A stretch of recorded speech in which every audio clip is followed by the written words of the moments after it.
Islamabad talks का the end, Iran पर बारूदी हमला फाइनल।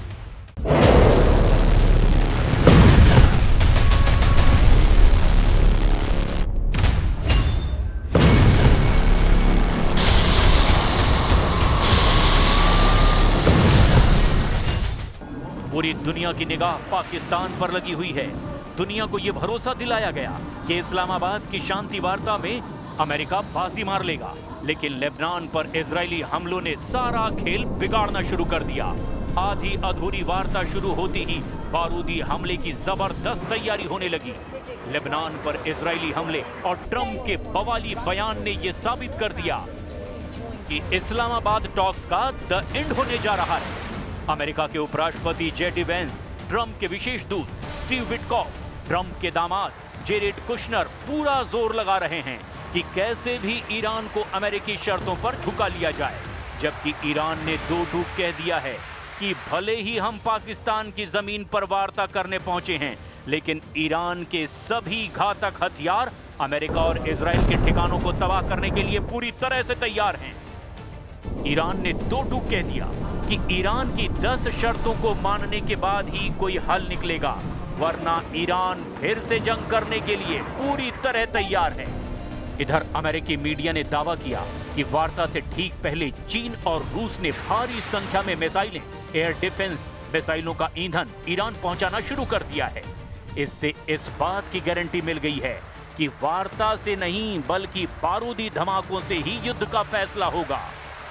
लेकिन अब वक्त के साथ घटनाक्रम बदल रहा है और हम शुरुआत करते हैं उस खबर से जिसने इस्लामाबाद टॉक्स का दम निकालना शुरू कर दिया है। इस्लामाबाद टॉक्स का द एंड, हमले को तैयार युद्धपोत। इस्लामाबाद में अमेरिका ने पाकिस्तान को मोहरा बनाकर पूरा जोर लगाया कि किसी तरह ईरान को अमेरिका की 15 शर्तों के हिसाब से घुटनों पर लाया जा सके, लेकिन ईरान तमाम दबावों के बावजूद टस से मस नहीं हुआ। खबर तो यहां तक है कि राष्ट्रपति ट्रंप इस बात से भी बेहद नाराज हैं कि ईरान के लीडर इस्लामाबाद में अमेरिका के लीडरों को ना तो भाव दे रहे हैं और ना ही अमेरिकी शर्तों को मान रहे हैं। खबर तो यहां तक है कि उपराष्ट्रपति जेडी वेंस, स्टीव विटकॉफ और ट्रंप के दामाद जेरेड कुशनर भी ईरानी लीडरों के तेवरों को देखकर भौंचक्के हैं। ऐसा लग रहा है कि जैसे अमेरिका सुपर पावर नहीं बल्कि ईरान है। ऐसा लग रहा है कि युद्ध रोकने की ज्यादा जरूरत अमेरिका को है, ईरान को नहीं। यही वजह है कि इस्लामाबाद टॉक्स का द एंड होने लगा है और इसीलिए दोनों तरफ से अगले राउंड के हमले की जोरदार जोर शोर से शुरुआत हो चुकी है।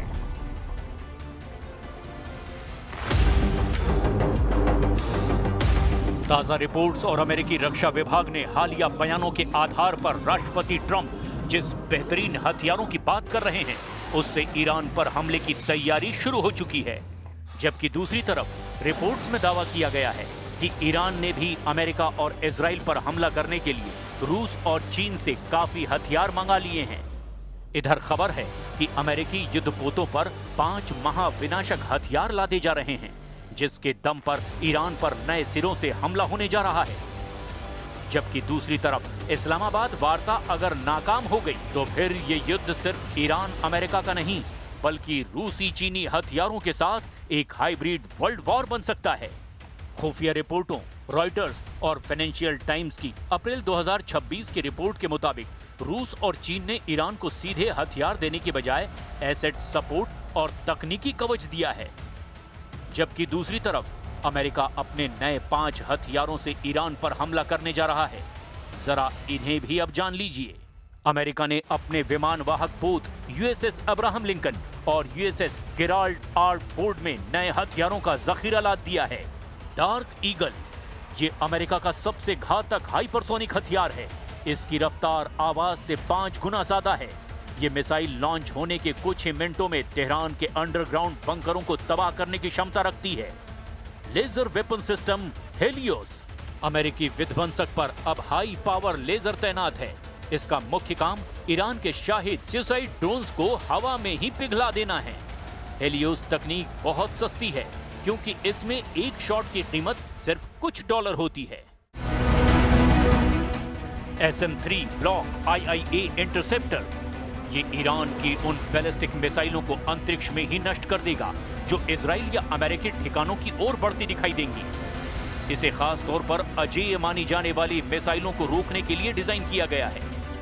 AGM-158C LRASM ये एक स्मार्ट एंटी शिप मिसाइल है जो खुद अपना रास्ता ढूंढती है। इसका मकसद स्टेट ऑफ हॉर्मुज में ईरानी नौसेना के जहाजों को बिना किसी मानवीय चूक के डुबो देना है। B-21 रडार स्टील्थ बॉम्बर का बैकअप। भले ही ये जहाज पर ना हो, लेकिन युद्धपोतों के साथ इनका लिंकअप किया गया है। ये अदृश्य विमान ईरान के S-400 सिस्टम को चकमा देकर उनके परमाणु ठिकानों पर बमबारी कर सकते हैं। वहीं दूसरी तरफ ईरान भी खूंखार हमले को लेकर तैयार हो चुका है। रूस की S-400 और वर्बा मिसाइलें। रूस ने ईरान को S-400 एयर डिफेंस से महत्वपूर्ण घटक और 9K-333 वर्बा यानी कि बेहद आधुनिक कंधे पर रखकर चलाई जाने वाली मिसाइलें दी है। ये मिसाइलें कम ऊंचाई पर उड़ने वाले अमेरिकी हेलीकॉप्टरों और ड्रोन्स के लिए काल है। चीन की CM-302 और बोइदू नेविगेशन। चीन ने अपनी CM-302 एंटीशिप सुपरसोनिक मिसाइलें ईरान को दी है। सबसे बड़ी खबर यह है कि ईरान अब अमेरिकी GPS की बजाय चीन के बोइदू सैटेलाइट नेविगेशन का इस्तेमाल कर रहा है, जिसे जैम करना अमेरिका के लिए लगभग असंभव है। रूसी सैटेलाइट डेटा। अप्रैल 2026 के ताजा इनपुट बताते हैं कि रूसी सैटेलाइट्स ने इजराइल के 55 ऊर्जा ठिकानों और मिडिल ईस्ट में स्थित 46 अमेरिकी सैन्य ठिकानों जैसे सऊदी अरब में प्रिंस सुल्तान एयरबेस की लाइव तस्वीरें और लोकेशन ईरान को दी हैं।